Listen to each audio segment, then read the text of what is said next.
айтуда 2 миллион дейді. Ол вообще достойно ғой 2 миллион. Армия репетиторға естіпедім. Қатты оқитынға түскім келеді деп айта алмаймын. Мысалы айту деген сияқты жағы да бар, орысы да бар. Отсрочка алуға болады дегенде. Левый способтар көп негізінде, бірақ курс 2 миллион төлейсің. Екінші курс одан көп болады ғой. Әр курс сайын бағасы өсе береді ше. Программист болу обязательный ма? Ладно, андай наставник болу керек қой. Басқа елдегі универге ондай түскім келмей ма? 15 минуттамын дипломға састырсаң. Мысалы джуниорларды құртатын сияқты. Джуниор. Басты, жестко напрягать етесің. Программистке қыз іздеу оңай ма? Барлықтарына сәлем, құрметті Жай код арнасының көрермендері. Бізде бүгін алғашқы подкаст, Жай код подкасты. Бүгін бізде қонақта менің досым, менің группаласым Әбдіжаппар Әлішер. Барлықтарына сәлем, Жай код ұжымына осы кезге шақырғандарына рахмет. Қош келдің. Өзің жайлы айтып кетсең? Өзің жайлы айтқанда мен таныстырып өткенде сенің группаласы, Ерболаттың группаласымын. Тоже IT мамандығында оқимын, Ерболатпен бірге. В принципе, сол. Қай колледжде оқисың? Қарағанды жоғары политехникалық колледжінде оқимын. Нешінші курс? 3-ші курс. Мамандығың қандай? Мамандығым сол программист, техник программист мамандығы. Өзің қай жақтан боласың? Өзім Жезқазған қаласы, Талап ауылынан болған. Неге осы Қарағанды колледжіне түстің? Қарағанды колледжіне басында менде андай выбор болды да. Не нефтяник болып, не нефтяник болған деп шешкен басында. IT менде екінші планда тұрған. Содан кейін нефтяник болуға желанием кетіп қалды да, былайынан айтқанда. И осы IT-ға түсем деп шештім. Бұл былай айтқанда спонтанный решение болды, бірақ сол решением өте жақсы деп есептеймін. Қазір бағдарламалық тілдерді білесің ба? Бағдарлама тілдерін білемін. Мысалы, қарапайым айтқанда языки разметки болады. Мысалы, HTML, CSS, сонымен қатар Dart пен Flutter фреймворкта. Flutter дедің, Python дедің, өзің үйрендің бе оны, әлде колледж үйретеміз? Жоқ, колледжде бізде тек қана направление ғана үйрет. Любой оқу орнында саған программирование үйретпейді ғой. Көбінесе программисттер самочка болып табылады. Мен де мысалы ютубтан, интернеттерден қарап үйрендім. Ютубтан мысалы айтсаң канал ма, или сайт па? Самый популярный канал Хаудихоны білетін шығарсың. Вот, сол жақсы үйретеді. Ода в основном, по-моему, разработка игр, искусственный интеллекттер туралы үйретеді. И вот Flutter үйрететіндер бар, бірақ каналдың атын шын айтсам ұмыттым. Сол тілдерді қаншалықты білесің? Қаншалықты ені выше базового уровня деп айта аламын. Джуниор, сонда джуниор. Біреулерге джуниор болуы мүмкін. Қазір джуниор болып жұмыста қиын ғой просто. Что выше білу керек болады барлығы. Сол тілдерден жасаған жобаларың бар ма? Жасаған жобаларым нақты готовый приложение бар деп айта алмаймын менде. Flutter мен приложение жасайды ғой. Готовый приложение әлі жоқ. В будущем болып қалады деп ойлаймыз. Енді дипломкада берілсе сол приложениені қорғайын деп жатыр. Қазір жұмыс істейсің ба? Қазіргі таңда жоқ, жұмыс істемеймін. Осының алдында IT компаниясында веб-девелопер позициясында жұмыс істегенмін. Сен сол жұмысқа қалай кірдің? Жұмысқа ол кірген история болды. Headhunter'дан қаншама вакансиялардың барлығын тастап, оның арасында специалист технический поддержки болды. Мысалы, жан-жақта да маған шақыртуға келді андай собеседованияларға. Соның арасында жаңа технический специалисттері болды, специалист технический поддержки. Олар в основном бухгалтериямен байланысты болды. Мысалы, андай IDNS-термен жұмыс істеу деген сияқты, Excel-мен жұмыс тура сондай болды. Ал енді соның арасында жаңағы жұмыс істеген компаниямның резюмесі, мен собеседование шақыртты. Вот сразу қуанып кеттім, ана жерде IT-да бірінші жолым осындай болған, осындай бола ма, анау-мынау деп қуандым кәдімгідей. Содан кейін собеседование болды, собеседование өтіп, жұмысқа тұрдым сол кезде. Қиын сұрақтар болды ма собеседованияда? Собеседованияда жоқ, ондай қиын емес. Мысалы, қандай жобаларың бар, қандай тілде білесің, немен айналысқанды ұнатасың деген сияқты сұрақтар болады. Негізінде былай қарасам ол собеседование оп-оңай болды ше. Екеуміз сөйлесіп отқан секілді тура сондай собеседование болды. Ал бірақ та басқа компанияға тоже жұмысқа тұруға тырысқан кезде системный администраторға барғам тұғын мен. И вот сол кезде вот нағыз собеседование болды кәдімгідей. Сұрақтар енді жесткий болады екен. Сосын сені жұмысқа алды. Сосын сен келесі күні жұмыс істеп кеттің бе әлде саған стажировка ретінде бір нәрсе берді ме? Жоқ, басында стажировка болды. Мысалы мен пятница күні собеседование өттім да, содан кейін басқа кандидаттармен салыстырамыз деді, тағы кандидаттар келеді. Если олардан жақсы былай көрінсеңіз, то жұмысқа аламыз деді да. Маған пятница күні кешке дейін өзіміз хабарын береміз деді. И вот содан кейін уже пятница кешке таман өзі звондап тұрады, мы с вами готовы работать, приходите в понедельник 9:00 или 10:00 деді, сондай уақытта кел деді, уже шақырды. Неге ол жұмыстан шығып кеттің сен? Ол жұмыста өзім әдейі шыққым келген жоқ енді. Просто андай случай болды да. Қалай айтайын? Мысалы задачалар өте көп болып кетті ше, и мен қасымдағылар уже джуниордан выше специалисттер тұрды да, и мен аналармен бірге ілесе алмай қалдым. Из-за этого пришлось уволиться. Ол жақта қазақтар болды ма? Жоқ, тек қана орыстар. Біздің колледжде оқитын бір баламен бірге жұмыс істеген. Төртінші курста. Төртінші курстың баласы ма? 11-ден кейін түскен ғой. Егер секрет болмаса айлығың қанша алды? Начальная ставка 120 мың болды. 120 мың. Но негізінде басқалармен салыстырғанда ол жерде айлық енді аздау болды ше. Потому что веб-девелоперлар одан көп алады ғой негізінде. Бірақ сондай болды. Мен қасымда жүрген бала 3 жылма, 2 жылма жұмыс істейді, алатына 120 мың. Бірақ ол по факту фронт-энд разработчиктің жұмысын істейді ана жерде. Енді былай ойлап қаласаң, фронт-энд 120 мың алған деген аздау ғой негізінде. Жоқ, білмеймін, студентке. Жоқ енді 2 жыл бойы стажы бар ше, біраз опыты бар да. Содан кейін сонымен қатар тоже бірге соның группалас баласы бар ше, 1 жыл бойы чисто фронт-энд оқыған ғой. Фронт-энд оқығаннан кейін жусан бар емес пе, жусан бар, соған фронт-энд разработчик болып тұрып алған. Айлығы 700 мың ба сондай. Бір жыл? Студент бала, Колледждің баласы ма? Ойласаң, кәдімгідей жесткий ғой. Ал колледжден кейін не план? Колледжден кейін универге түсуге план бар, потому что военный армияға баруға желание жоқ ше былай айтқанда.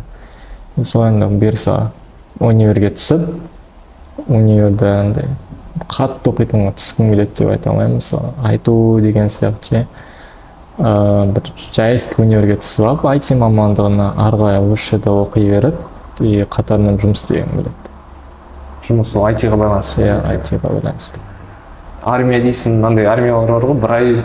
Бір айлық армия 24 жастан кейін ғой. 24 жастан кейін ба, 18-ден кейін жоқ па не? Жоқ ондай. Отсрочка дегенше? Отсрочка сол оқуғана бере алады ғой былай қараса. Білмеймін, менде инстаграмда рилстерде шығады, отсрочка деп. Жоқ, призывник дейтін бір не бар, жалпы инстаграмдар сояқтан шығады, отсрочка алуға болады дегендей. Андай способтармен алуға болады негізінде. Левый способтар көп негізінде бірақ. Саған бәрі береді, қандай универатюр, IT бағыты бар болса болды, IT бағыты болса, желательно Астанадан болса. Астанада, айту ондайға жоқ. Айту, ену. Енді оған түсем десем түсуге болады ше негізінде. Бірақ та сен оқу деп кеткім келмейді ше. Потому что сен оқуыңды оқисың, и такой қызыл диплом алсаң да, мысалы, IT компаниялар арасында мен қызыл диплом бітіргем деп барасың ғой, мысалы, айтуды бітіргем немесе Назарбаевский бітірген деп барасың да. По факту сенде на практика опыт жоқ. Ошандай текке уақыттан құртылып кетемін ме деп қорқамын ше. Сен универге барғанда олар сені ент сұрай ма или КТА сұрай ма? Универге после колледжа КТА ғой. КТА, КТА да сол. Универлер бар, ент алады, а көбісі 9-дан кейін ент үшін кетеді ғой. Универге жоғары оқу орынға түскен кезде ент сұрап тұрған енді. Білмеймін енді енді ктадан жеңіл сияқты ше мен үшін, потому что Енді ктада? ктада технический предметтерден көп нетеді, если информатика или басқасынан шарт етпесең ше қиындау түсетін сияқты кейбіреулеріне. Бағытың қандай бағытқа түскің келеді? Бәрібір ма? Кибербезопасность, программный инженерия ма? Software engineering или компьютер сайенсқа түсуге желание жоқ енді, бірақ та информационный система шығар. ИСқа. Басында ойлағанмын, может кибербезопасностьқа түсіп кетемін ба деп, қалай болады екен деп. Мен болашақта жақсы мамандық сияқты ғой. Болашақта жақсы мамандық. Бірақ адам желание болмаса, ақша үшін түссең де оқи алмай қаласың ғой. Мотивация болу керек қой любой затқа. Егер де оқып қалады ғой енді, грантқа түсіп қалмасаң не істейсің ол кезде енді? Армияға кетеді. Оны айтамын, короче. Мысалы айтуда мен бағасын көрейін ғой, егер түсе алмаса 2 миллион дейді, ол вообще достойно ма 2 миллион сол оқу орынға төлеуге? Мен ойымша достойно емес ше, потому что басында бірінші курс 2 миллион төлейсің, екінші курс одан көп болады ғой, әр курс сайын бағасы өсе береді ше. Лучше ол айту беретін білімді мысалы басқа курстардан да алуға болады ғой. Өзім мысалы инстаграмда неше түрлі программистерге подписанмын андай, уже успешно андай выше сеньор выше болып тұратын программистерге қатысып андай курстарын қарайсың ғой. И олар андай универде 3 жыл білімді мысалы жарты жылда бере алады. И главное андай наставник болу керек қой. Мысалы сен қазір жалғыз жүресің, ал егер сен наставник болса, ол процесс еще 2 есе тез жүреді ғой. Потому что сен біреуге қарап ой түсе аласың, ол адам уже опыты болады, и опытпен де бөлісе алады. Солай болады. Ал басқа елдегі универге ондай түскің келмей ме? Басқа елге ондай ойлар болады, потому что қазір жассың ғой. Мысалы жас болған соң ел көргің келеді, жер көргің келеді, туда-сюда жүргің келеді ше. Білмеймін енді бұйырған болды, қазір былай ертең былай айтып кетеміз ғой. Мысалы тегін жерлер бар да универге түсетін, мысалы Германияда бар, Норвегияда бар. Ол үшін бірақ сол елдің тілін білуің керексің ғой. Мысалы Германия түсу үшін сен немецкий білуің керексің, немец. Ол жаққа түсесің, 1 жыл бойы foundation оқисың ше. Foundation'нан өзі миллиондай кетеді ғой примерно. Бірақ ол жердің тұруы, тамақтарын алуы қымбаттау. Уже Европаның уровенінде боласың ғой сен, Қазақстандікіндей емес. Андай бір гранттармен мысалы универге түсіп академический мобильностьпен кетуге болады. 1 семестр болсын, бір жақта оқып қайтасың. Айтудың сол жақсы ғой. Обмен студентов па? Академический мобильность ол обмен емес. Мысалы сен алады да бір универмен доғырып отырады да, сол жаққа апартып, бір семестрда оқып кетесің. Соң қайтадан айтуға қайтасың. Қайтасың. Негізінде ондай система политехтің өзінде де бар ғой, білесің бе? Бірақ ол жақта колледж ба? Әлде? Жоқ, біздің политех емес, универ политех. Басқа елдермен тоже. Академический мобильность деген бар ғой. ChatGPT туралы естіпедім? Ол деген керемет зат қой негізінде ше. Просто ол андай орысша жазған, орысша базада андай қағаз ба сондай ғой. Басына информацияны ағылшынша көп қабылдайды да. Өзің қолданып бедің? Өзім әні-мінінде жүрмін, әлі қолданған жоқ. Қолданып жүрген. Сен қолданып бедің? Мен мысалы жайготқа посттар жазғанда қолданып, кейде шамалы бір ақпараттар алу үшін заманауи ретінде. Ал егер де өзім ізденсем, кейбіреулер ескілеу да. Сондықтан қараймын болмайды. Сосын ChatGPT-ге барамда керекті тақырыпты жазамын, сосын шығарып береді. Бірақ мен ағылшынша жазамын. Сол ағылшынша көп информация береді, более толығырақ. Толығырақ, сосын ақпаратты көп. Мен сондаймен көрдім ба, дипломка жазып шығарғанын біреудің. 15 минутта ма дипломкасын істеп тастаған ғой. Сен ол ChatGPT болашақ мамандықтарды жей ма, қалай ойлайсың? Алып қоя ма дегендей. Мен ойымша джуниорларды құрып тастайтын сияқты. Джуниорларды? потому что оларды ChatGPT'нин өзү искусственный интеллект болгондуктан кийин оған да поддержка жасап туратын адамдар болады ғой. Мысалы разработчиктар болады, олардың уже олар выше уровень ғой, по идее қарасаң. Вот ойлап тұрмын сен. Қазіргі таңда мысалы сайттың өзінше андай конструкторлармен де жасауға болады ғой. Тильда болсын, WordPress па, басқалармен тез жасап тастауға болады, қиналмай-ақ. Не болады? Сонда мысалы жарайды 10 жыл өтті, ChatGPT көп мамандықтарды ауыстырып мысалы ретінде алдым. Ол кездегі программисттер не істейді деп ойлайсың, не істейді? Басқа жұмыс таба ма әлде? Мен ойымша выше уровеньға көтеріледі. Например, компьютер сайенс дамиды деген сияқты, машинное обучение дамуы мүмкін. Вот. Ол кезде, по-моему, веб-сайт деген уже HTML, CSS керек емес болып қалатын сияқты. Қауіп барды енді. Айта алмаймын қазір мен, керек емес болып қалады, бітті, все, точка деп ше. Ол болашақта бүкіл өзгеруі мүмкін. Например, ChatGPT тоқтап қалуы мүмкін. Немесе оның орнына басқа бірдеңке шығуы мүмкін, более мощный. Google'да қайттан новыйдан соң разработкасын бастапты ғой. ChatGPT-ға конкурент ретінде. Bing ба, қалай атын қолайлы, Microsoft ма? Google'да тағы да біреуін бастаған ойдым. Олар, короче, разработка істеп келатқан, тоқтатып тастағанда, осыдан кейін ChatGPT-ге көтеріп кеткеннен қайттан ашып отыр ғой. Мен ойымша, егер IT жағын таңдасаң, сол искусственный интеллект жасаудан болу керек қой, мен ойымша, маман. Искусственный интеллект жасап дегендей, сол тілін біліп, қалай сол дұрыс деп ойлаймын. Басты, жестко напрягать етесің. ChatGPT істеді ол бір әсел. Енді оны бір адам істемейді ғой. Қаншама команда бірге жиналып істейді оны ше. Мен болашақта оңай болады жүр енді ол істеу. Может, конструкторлар шығатын шығар, қайдан білесің, искусственный интеллект істейтін. Конструкторларды қолданып бердің сен? Сайт жасайтын ба? Сайт жасайтын олардың басын дизайн үшін ғана қолданамын. Шаблон, верстка жасау үшін, Сосын сол шаблон жасап болған соң сен код ауыстырасың ба? Әлде сол үшін мысал бар ғой, мысалы Тильдада бар, сол шаблондарды қойып шығасың, сосын бір дайын код шығады. Код шығарып береді, бірақ ол код оқылмайтын код болады, қандай ше. Например, обыкновенный ID-лар неше түрінде ұзақ нелер болып кетеді ше. Ондай мен де тоже көргем, код оқылмайды вообще. Өзің бір поправка істейін десең, дұрыс түсінбейсің да.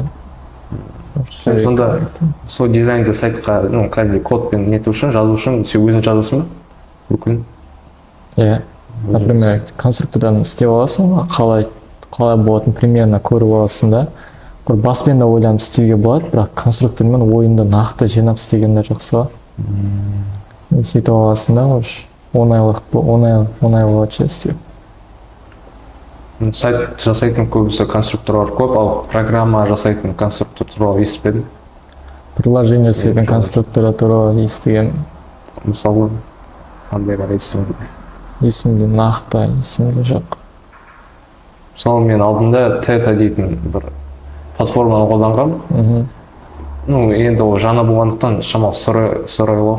Не істейсің да? Ол сол не сияқты, Тильда сияқты, басында телефон экран шығады, сол экранға сен бірнеше блоктарды саласың, сол блоктарға атау қоясың, содан кейін кнопка бар, текстер қойылады, бірақ қолдануы 3 күн тегін ба сондай ары қарай енді платный подпискамен алу керек. Сондай Theta. Жақсы не сияқты бірақ подпискасын алып разработчик болып кетсең. Сен өзің бұрын IT-мен қызықтың ба? Кішкентай кезімде ма? Қызыққан жоқ. Сен оқытқанда қиын болған жоқ па? Негізінен басында IT-ға түстім ғой, бірінші курсқа келдім. Компьютерді қосу ғана білетін ғой, былай айтқанда ше. Осыдан кейін уже түсіне бастадым ше, что болашағы бар мамандық, оқысаң, бүйтіп үйреніп алсаң далада қалмайтынын түсіндім да. И в основном андай потихоньку андай компьютер сабақ болады то, я старался сабақты андай мықты оқуға, например, информатиканы жақсы оқуға, түсінуге, как екенін үйренуіне. Сосын бізге қосылды компьютерная графика дегендер болды ғой.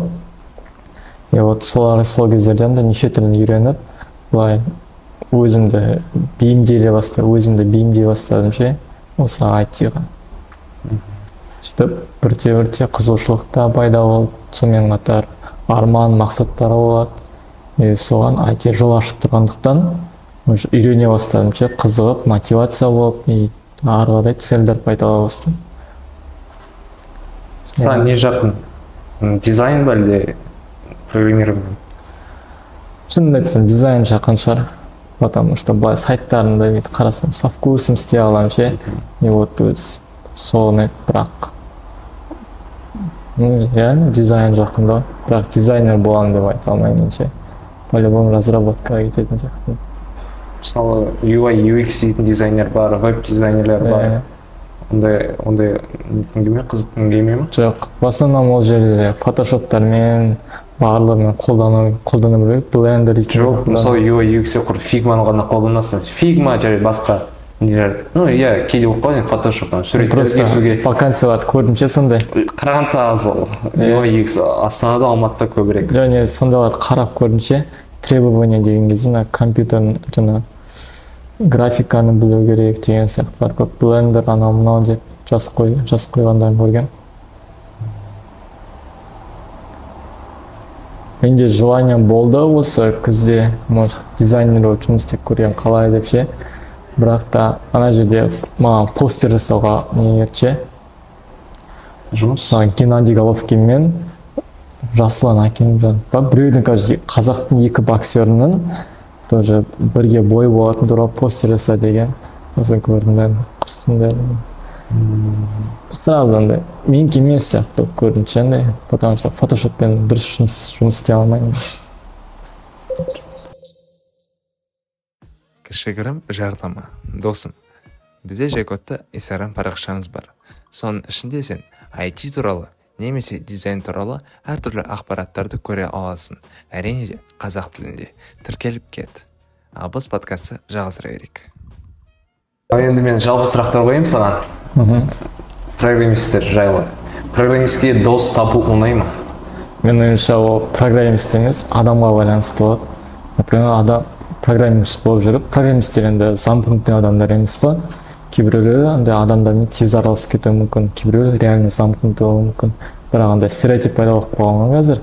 Программист болса, ол бітті, үйінен шықпайтын, түні бойы компьютерде отыратын адам деп. Жоқ, ондай емес. Қазір IT андай расширен, андай кең ғой. Мысалы, продукт менеджер деген бар, ол ше IT-ға жатады, бірақ та ол тек қана управлениемен айналысады ше, командамен. И вот кейбіреулер тоже білмеймін, айта алмаймын, адамға байланысты болатын сияқты. Өзінде достар бар ма программирование айналысатын? Иә, бар, көп, біраз бар енді. Өте көп деп айта алмаймын, но бар. Мысалы, соларды алсақ, олармен сөйлескенің қалай? Жақсы ма әлде олар бар ғой, халатный отношение дейтін, иә, жоқ деп сөйлесем. Кәдімгідей жақсы сөйлеседі. Жақсы сөйлеседі. Ондайды көрмедім, шынымды айтайын. Замкнутый адам. Сен басына кездесіп кетсің де ғой? Менде болды, мысалы, нәрсе сөйлесем десем, сондай болды да отношение. Жоқ, болды кесе алды, андай жақын контакт дейтін ондай болған жоқ. Бізде өзімен қатар балалар ғой бар, қарасаң ше. Тоже IT-да мысалы жетістіктері бар балалар да бар ше. Бірақ өзіміз сияқты балалар ұсап сөйлеседі. Қазақтар ма, орыстар ма? Қазағы да бар, орысы да бар. Екеуі де бірге? Иә. Ондай замкнутый болған жоқ көрмеппін. Келесі сұрақ, программистке қыз іздеу оңай ма? Білмеймін. Торғыз болмаса табады да. Жоқ, енді, мысалы, сен программистсің ғой, енді программист. Сен қыз дегенде, сол сен сияқты саламен айналысу керек па, әлде саған бәрібір ма? Мысалы сен вебпен айналысасың, ол қыз вебпен немесе фронт-эндпен ба, ондай ондай жоқ. Ондай Қыз деген, мен ойымша қыз деген жұмыс істеу, именно менікінде жұмыс істеу міндетті емес. Сен ол жұмыс істегеніне қарай алмайсың ба мысалы? Ол сен родственный душам. жоқ, мысалы бар ғой мынандай единомышленники дегендей бір жобаны бірге жасаймыз дейтін. Ондай жоқ менде. Программист болмай-ақ қойсын. Таныс сол программамен айналысатын таныс қыздар бар ма? Таныс қыздар Менің ойымша Қазақстанда аз сияқты сонда. аз сияқты. Көбісі мобилография, SMM сондай кетеді, ал программирование жаққа аздау, иә? Может быть солай. Бірақ та бар ондай IT-мен жақсы араласатын не қыздар. Білмеймін, мен көп конференцияларда метапта жүргенде қыздарды көре қоймаймын. Осындай қатысатын аз ол сияқты. Сен үшін қалайсың да? Қыз программист болу обязательный ма? Жоқ, менде ондай жоқ, в принципе жоқ. Сол. Өзің адам болса болды ғой, обязательно емес қой, программист болу, бизнесмен болу. Солай. Келесі сұрақ, программист спортпен айналысу керек па? Менің ойымша любой адам спортпен айналысу керек. Жоқ, біз айтамыз программист алайық. Сен бүкіл обобщать етпе, жай программист. Программисттер ма? Иә, потому что мысалы разработчик болсаң отыра бересің же бір орында, тек қана мойнына, иықтарына нагрузка түседі да. Көзінен де мысалы далаға шығып спортпен айналысып кеткен жақсы. Немесе единоборствомен ба, любоймен айналыса берген дұрыс па? Өзің айналысасың спортпен? Иә, айналысамын. Қандай спорт? MMA. Иә, жекпе-жекпен айналысамын былай айтқанда. Ұқсамай енді олай MMA-шникқа бірақ айналысамыз. Қазақстандағы программисттер жалақысы қалай дейсің, достойны ма, достойны емес па? Мен ойымша достойны. Достойны. Мысалы, компаниядан зависит етеді ғой ба, қарасаң жұмыс істесең. Менің ойымша аздау сияқты. Егер Америкаға қарасақ, Америкада жоғарылау да, мысалы жуниор программистті алайық, олар енді айына 300 мың деп алады, ал бізде Қазақстанда 100 мың, 60 мың сондай ғой. Неге олай? Дұрыс ценить етпейтін шығар ма? Мысалы қазір IT мамандар басқа шетелге қарағанда, шетелдерде мысалы олардан да құнды специалистер ретінде көреді ше. На руках ұстайды да, қалай бүкіл жағдайын барлығын жасап береді. Вот Қазақстанда ондай қатты не көрген жоқпын. Андай бір нені көрем, бір тоже айтишникті көрем, iOS разработчик болып істейді ше. Қазақстан патологына жетті да, и выше уже никак болып қалды да, и басқа жаққа тоже онлайн андай үйде отырып, то есть басқа елде жұмыс істей береді да. И вот ол жердің жалақысы енді көбірек деп болады ғой явно. Реально былай қарасаң шетелмен салыстырғанда Қазақстанның айлығы аздау. Намного. Қашан ойлайсың, бізде қашан Силиконовая долина сияқты бір жер ашылады? Мысалы, Google жұмыс істейді осы Силикон долинада. Америкада бір штатта қиын сияқты ол ше. Ол мысалы қазір IT дамыған Қытайдың өзінде жоқ нәрсе ғой. Бар шығар, бірақ бізге белгісіз шығар. Ну, Силикон долина бүкіл әлемге белгілі ғой. Именно сондай уровень деп есептейтін болса, ол болмаса да емес сияқты. Менің ойымша Астана хаб сондай болатын сияқты болашақта. Астана хаб енді ол. Астана хаб, немесе осы Силиконовая долина. Иә. Может быть, Астана хабтан да шанс бар, яғни. СНГ-ның ішінде мысалы самый. Соңғы жарнама, досым. Тағы да айтып кетейін. Бізде Instagram парақшамыз бар. Соның ішіне кіріп, ссылка қайда дейсің ба? Ссылка әрине видеоның сілтеме астында. Соған басып, тіркелуді ұмытпа. Ол жақта IT туралы видео бар. Әрине қазақ тілінде, қазақ тілінде ғой, кірсеш, короче. Ал біз подкастты жалғастыра берейік. Жаңа Силиконовая долина, Астана хаб қозғалып кеттік қой. Сен сол жерлерге барып па едің жалпы? Телефонда ғана болдым, Астана хабқа Астана хабқа жоқ, барған жоқпын. Телекомда не істедің сен? Телекомда конференцияларға қатысқанмын.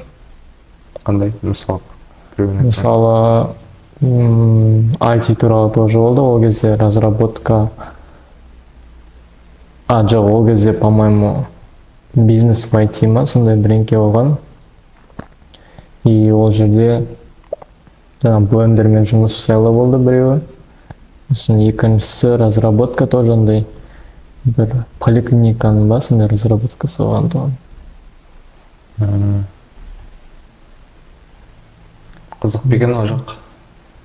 В принципе, қызықты. Главное, артынан пицца неше түрлі болады.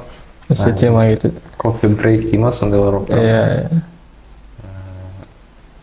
Телекомкада конференциялар емес, өзіңнің стартапыңды не етуге болады, сосын дамытуға болады. Дамытуға болады. Сен, кажется, соған қатыстың, оған да қатысқанбыз. Оғанда долина смерти туралы ма, сондай біреңке болған тұғын. Ол қалай болды? Стартаптарыңды предлагать етесің, и содан кейін мысалы идеяңды предлагать етесің, жаңағы спикер бар емес па, соған барып айтасың, осындай идеям бар дейсің да, ол келеді да, ұнап жатса, болашағы бар екен көзе, саған мысалы команда разработчиковты бере алады, дизайнерларды бере алады, чтобы сенің проектіңді, стартапыңды көтеріп жүретін дейін жеткізе алады. Ол жанда продукт рынокқа шығып, доход әкелетін дейін жеткізе алады. Но все это бесплатно емес. Бесплатно емес? Бесплатно емес ол. Қанша? Оны мысалы мен аз ақша сұрамайды енді ол үшін. Неге өтпей қалдың?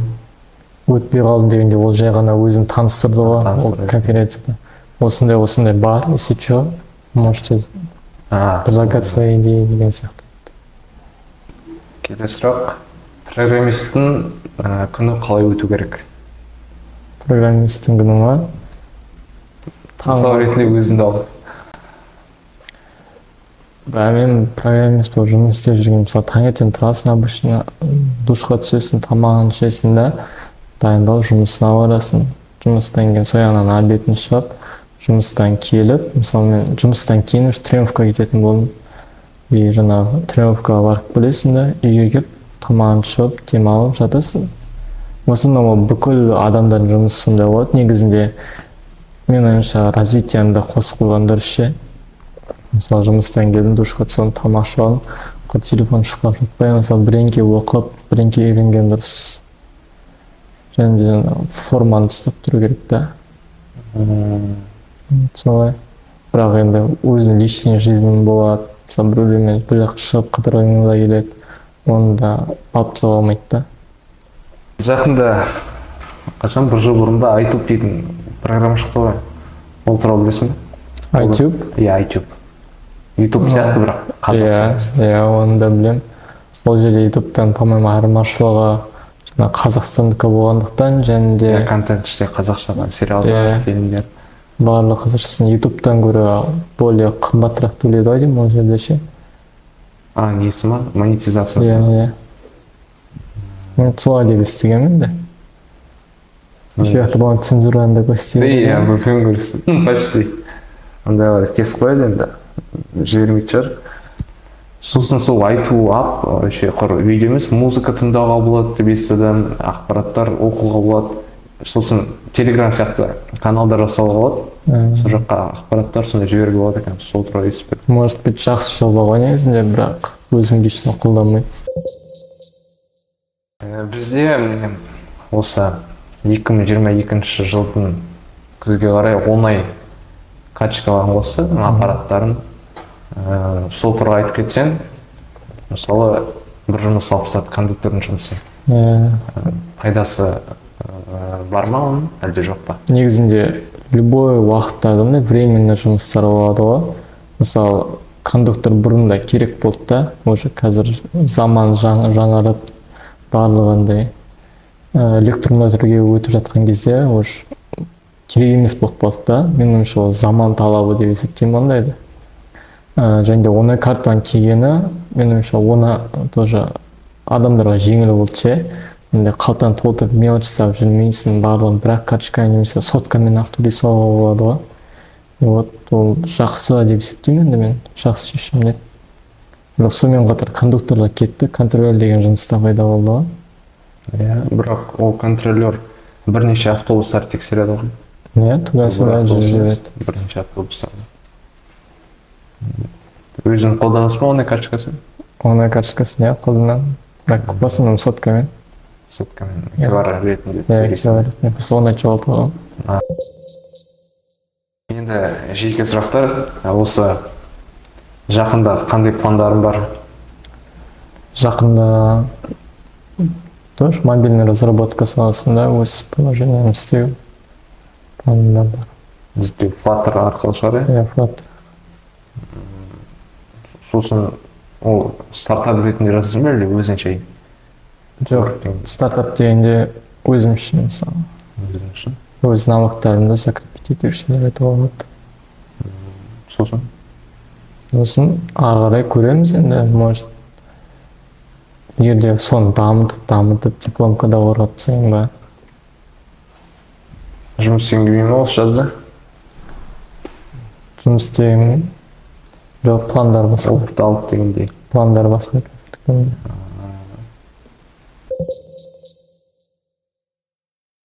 Ал енді сұрағымды қорытындылай кетейік. Осы көрермендерге бастапқы IT мамандыққа келген адамдарға қандай кеңес бересің?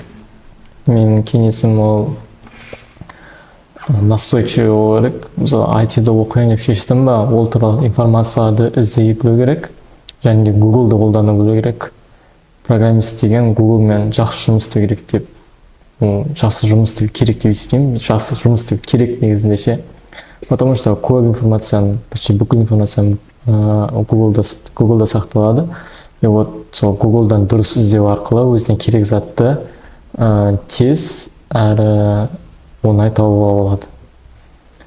Содан кейін сұрақ қоюдан ұялмау керек. Мысалы біреу үйретіп отырмын, біреу білмейсің ба, соны сұрап алып, до конца үйренуге тырысу керек. Содан кейін дұрыс сұрақта қою керек.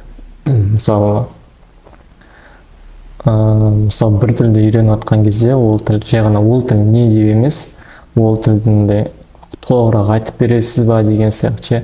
Бұл қай жерлерде қолданады, кімдер қолданады, ондай разработчиктер кім деп аталады деп сұрақтар дұрыс қоя білу керек. Содан кейін каждый программирование тілдерін үйреніп жатқан кезде выгорание деген болады. Выгораниеға мысалы морально дайын болу керек. Možda бірдеңкені үйреніп результат болмай жатса шаршап кетесің ғой. И вот содан сақтану керек. Выгорание болған кезде өзіңді ұстай білу керек. Содан кейін андай сверх что-то мощный андай күтпеу керек ше. Мысалы бүгін бастайын, ертең бастайын деп жүре берсең, бір удобный моментті күтпеу керек. Прям just do it дейді ғой ағылшынша айтқанда, прям сделай это деген сияқты. Лучше соны қазірден бастап істеп бастаған дұрыс негізінде. Вот, в принципе. Енді қара, көбісіне енді қолдар келмейді, өзі оқуға дисциплинасы жетпей ме, көбісі сондай. Ол жақта енді не дейсің, оларға курстарға қатысу керек па, әлде не? Мысалы, мен өзім үйренген жоқпын, қосымша курстарға барып, солай үйрендім. Онда адамдарға не дейсің? Просто мақсатым болу керек та, если өзің үйренетін болсаң ше, бір определенный целім болу керек, и целің сенің андай тұман болмау керек та араларында ше, осыған анық нақты болып тұру керек та. И вот сол цельге стремиться еткен кезде өзінде мотивация пайда болады соны оқуға. Мысалы программирование оқып жүресің и қызықсыз болып кетуі мүмкін, курстарға бар жегенде хоть какое-то андай разнообразие болып тұрады ғой. И вот негізінде курспен оққан жеңілірек болатын сияқты самоучкадан гөрі. Бірақ самоучканы исключить ете алмаймыз. Все-таки оқимын деген адам былай да оқи салады. Бірақ курстармен намного легче и наставник болады. Рахмет. Енді қосымша сұрақ. Маған бір топ-5 тілдерді айтып кетсең. Топ-5 тіл. Ең бірінші тіл. 5-шіден бастап 5-ші. 5-тен бастайық па.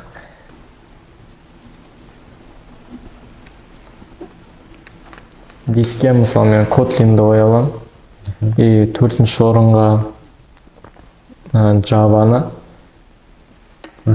3-ші орынға JavaScript-ті, 2-ші орын Python и 1-ші орынға C++. Неге C++? Потому что C++ ол бұрыннан қолданылады, және де андай библиотекалар өте көп, былай айтқанда. И сен мысалы бірдеңе программаны жазғанда оны более ашық түрде жазасың, жаңағыдай углубленно уж білуге болады. Жақсы. Осымен болды достар, бізде бүгін болған Әбжаппар қонағымыз. Айтатынын осы каналға тіркеліп кетіңіздер. Егер де сізге осы подкаст ақпаратты болса, комментарийға жазып кетіңіз, қолдап кетіңіз. Сіздермен болған Жай Код ұжымы. Аман сау болыңыздар.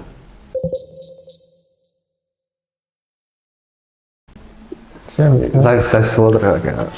Не ғой? Бэкстейдж. Қалай болсын подкаст? Тема ұнады ма? Сол вообще. Первый раз ондай подкаст. И то анау ана жаққа барайын дедік біз анау студияға. Ол жақта забронировать еткен ғой. Айтқан не, у нас вышла ошибка. Сіздер біз 12-ден 2-ге деп ойладық дейікші. Сосын сол қолсыз звоны бар ғой. В смысле, как деп ше? Ертелек нетіп қойдың ғой деп, жас қойдың ғой деп. Сосын енді бір нәрсе шешейік болмайды деп, анау болады, не пландары бар өздерінің деп айтқан ғой. Сосын енді осы зданияны берді. Осындай гүл қойып қойды, осындай стол қойып қойды. Тура осын жаңа істедің ма? Иә, жаңа істедім осы. Сосын ё-ой, жестко болды. Жан жағы енді әдемірекше, күшті, шумоизоляция бар, кәне микрофондары бар, шығып тұратын. Үстінен свет жанып тұратын емес па? Сондай бар, конкретно ойлаған ғой, сияқты болады. Сосын жарайды. Мен өтіп батқан қарақ болам ше, ойлап қаламын ғой. Андай жер бар еді. Анда ютубтарда подкастта түсіреді ғой. Сондай жер бар. Сол енді бірінші қонағымсың. Рахмет. Бұндай честке удостоить еткеніне. Мен келесіде енді тоже группаластардан шақыратын шығармын. Әдемі Жұмабаева. Дильназ бар, Дильназ. Иә, Жұмажан Дильназ шақыратын шығармын жақында. Енді оларға енді жауапты сұрақтар қоямын. Олар енді шамалы болса да IT-ге қатысты ғой, бірақ қатты емес. Оған SMM керек қой. Иә.